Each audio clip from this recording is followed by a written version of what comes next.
we just entered the game here, spawning in the bottom left-hand side of Yonsu once again. It is going to be the yellow Protoss player playing for Team Roxkiss. It is Pomi. There is, and in the top right-hand corner, spawning as the teal Zerg player, it is VP BenQ's sLivko. Is there something about this tournament and this map I'm not sure of, or are we just getting well? Okay, so first game is always played on this map, as we've just been informed. So yeah, that's an interesting rule, though. I don't know why you would want to do that, but okay. Could just be it's probably not a selection thing. They've probably just said, this first map in the pool or whatever it is. Anyway, it's been a PvZ on this map every single time, which is really interesting. And the same spawning positions, as every single time too, which is making for a little bit of repetitiveness. But oh well, we'll surely get some change up coming in to the later stages of the games. Yeah, absolutely. But still. So you said this is the first semi-final? It's a quarterfinal, is it? Yeah. But it looks once again very, very similar because Pomi, once again, going for the quick Nexus here. If not even Nexus first here, not quite sure if he actually goes for that.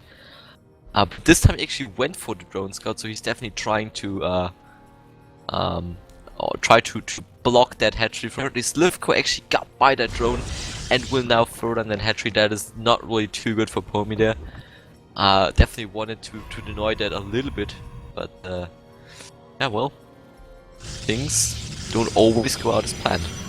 No, definitely not.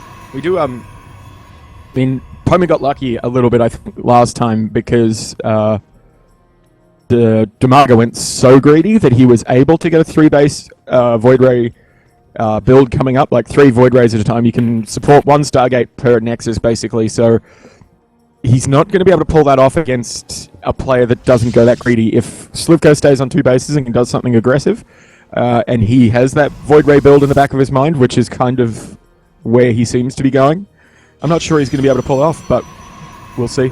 He's put the forge in the wall this time instead of up in the main base, which is, I think he should have done the first time around, but yeah. Indeed. Absolutely. The point that our observer is bringing up there, I think the forge we saw in the first game was definitely a little bit more on the aggressive side, because usually if you throw down your forge in the main base, defensive, you try to cannon rush your opponent. But with the forge going down at the natural, you definitely wanna mostly, first of all, defend your expansion there, and not really wanna be aggressive with that. So that's also why I think in the previous game, he threw that forge down a little bit quicker to be able to get there in time and throw down that cannon rush. Alright, so yeah, Cybercore coming up, but... Oh, he didn't scout? Is that... Alright, so okay. the wall-off is now coming up, and I'm trying to concentrate while these two have an argument in my ear. This is kind of productive. Okay, so yeah, he's going to Cyber. There's nothing we can really tell from this so far, but we do have 3 hatcheries from the Zerg player. So a similar build to what Demaga did, getting the a very heavy macro style, very early third going into macro very quickly, and he has an Overlord positioned in kind of a weird position on the left hand side here, which indicates to me that he might be already looking at a 4th. So yeah, similar plays from both players here. Yeah, absolutely, but as it is right now, I don't think that Pomi might go for the very same build, just because he's now slowly but steadily getting his gas, but not as aggressive as previously. So he might go for maybe a robo play or a normal Stargate, not really a full-on out Void Ray Stargate with 3 Stargates. So he might change it up just a little bit. He's also already getting +1 ground attacks, which usually indicates that he's going for a very quick push here to be able to break down the Zerg's 3rd base. So I think that's what he's going for in this game. He's chronoing his economy up very heavily, which is kind of, he's been chronoing probes exclusively, even saving all the chronos for that particular purpose, and he's now got 3 gateways coming down, and a hidden tech pylon coming up on the left. It could be a scout pylon, I guess, but on the left-hand side we've got a tech pylon where he's going to hide something, and we do have the Twilight Council coming down behind the main base, so we'll see what comes up after that, and we can make a better judgment of as to where that's going to go. But for sLivko, we have Speed coming down, Roach Warren, and he's basically just heading to the mid-game. Nothing too exciting just yet. Sorry, wasn't able quite to follow you there because I got distracted. But yeah, we now see Blink going down here for Pomi here. So he's definitely mixing things up here, already getting a lot of gateways here. Is now maybe up to 7? Yeah, so he's going for Blink. He's got Blink coming down with a +2 weapons upgrade. He's going to go for a Blink timing. But we see we've got I think we're going to have a heavy Roach timing coming from sLivko because he's put down a 4. But I think he's going to push with Roach Ling just to see if he can get something done. But he's going to run into either get run into or get passed by Blink. So he's going to have to return home, and yeah, so we'll see what happens. But I'm expecting pretty quick Blink timing here. Yeah, absolutely. Blink already, I think he was a little bit chrono boosted out there. So definitely Pomi wants to get that out as quickly as possible to be able to actually apply some pressure to the Zerg, because as it is right now, BenQ could choose very well macro up, but he's not really deciding to. He's currently sitting at 60 workers, but that's not really too much. He's Yeah. Yeah, the Zerg player is going to be without upgrades again, which we saw last game is a real disadvantage. You really need to keep on an even keel with... Oh, and the run by into the natural. There is a sentry there, and he does get it at the fourth field at the last minute, but that was very close. Blink not quite done yet. He was poking in there with the links just to see if there was anything there, and I think he gauged that there was probably just enough there to push his attack back, so he didn't commit to it. He didn't want to lose all those lings and roaches just in an engagement. But look at the size of this Zerg force gathering at this third base here. This is it's a sizable force indeed. It's definitely a sizable force, but therefore, of course, sLivko wasn't able to get as many drones as he maybe would have wanted to get, because currently, as previously mentioned, he's only sitting at 58 workers, which is not really too much. Usually want to sit at 70, if not even 75. Look at the supply difference here, Elmer. No, but that's because roaches eat up a lot of supply. So Pomi is definitely still in a good position, but he has to be careful because that is a huge force. It is bigger than normal. So everybody says that. Everybody says roaches take up a lot of supply, but there isn't a single Protoss unit that doesn't take up 2 supply, so it's even.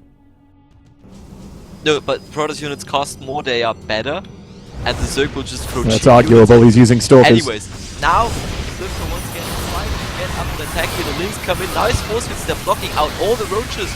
But with only Blink Stalkers here and no Immortals, those roaches will eventually close into all those Stalkers. Those were amazing force fields. I just want to harp on that point. That was amazing. They were very good. But now, Pomi has no more force fields available for him here. Take a look at the sentries. They're basically all out of energy. But sLivko, even though decides to get back here, is now finally droning up to at around 70, 75, 78. To get to that very, very nice number, and also now on a 4-base economy, definitely in a very nice position. And finally also is now starting his upgrades, but interestingly going for the melee upgrades here. So he might go for a very quick Ultralisk transition, also with the infestation bit already on its way. I think that could very well be what he's opting to do here. But Pomi is just so far ahead in upgrades right now. He's already getting +3 attack upgrade here. And that's just an immense lead here for this Protoss player. Sure is. The roaches will still trade very well. The difference is, in fact, with +2 upgrades, they do have the same damage output, which is, but with Blink, you can keep Stalkers alive quite a bit longer than roaches. Yeah, 3-3 is just about to come up, and he's gone into Immortal production, which is Immortals with Immortals with +3 weapons upgrade, however, do go to town on roaches pretty heavily. It's just +3, not +3, but still, he's definitely in a very nice position considering the upgrades. Also will eventually now start a Warp Prism. So that's an interesting decision. Also will throw down 3 additional gateways. So might now go for an attack here. Already sending out a hallucinated Phoenix to be able to scout the location on what is going on. And of course with the Warp Prism he will be able to supply or to resupply his army very, very quickly. on the other end, though, sLivko now finishing his buy and also already starting Infestor production. But in terms of units, right now he doesn't have really all that many or all that much left here. Only a couple of Stalkers and Lings, and they alone definitely won't do the trick here. No, definitely not. Especially with those. I mean, Blink can help, but those Infestors will destroy large numbers. Oh, nice! Really nice Blink there. That was almost a fungal of death, but Pomi just blinks away in the last second possible, and therefore the fungal hits absolutely nothing. Once again now, sLivko pushing up that ramp there, but eventually is pulling back because he knows that would be not good. Pomi. So now actually getting his 5th base in a very, very interesting position, but since that hasn't been scouted yet, Pomi definitely will not attack that. Now also trying to get into the 3rd base, blinks forward, trying to take out that rocks. But we have the greatest fire on its way here for sLivko, so he just needs a little bit more time to be able to get that up. But now the Stalkers are running into the 3rd base here, taking out the Queen, and also the hatchery will eventually fall. And look at all those overloads that might go down. sLivko could eventually be heavily supply blocked there if he loses them all. And time bomb going down, basically sLivko cannot do anything about that. He cannot save his 3rd base right now.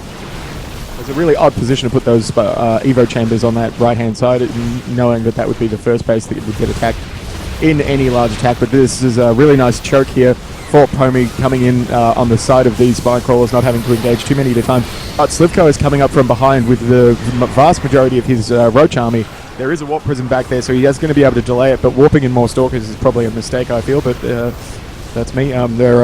He's just getting whittled down, but the Stalkers have blinked up onto the high ground, sniping off all of those Overlords, and now he's supply blocked at 106 supply, and that is disastrous. That is a game-winning move right there. These Infestors coming up the ramp and getting themselves into a position to get handily sniped. Not a lot of fungals going off. I think sLivko appears to have kind of stopped playing the game. Absolutely, sLivko just doesn't know what to do. Eventually will now start 6 Broodlords.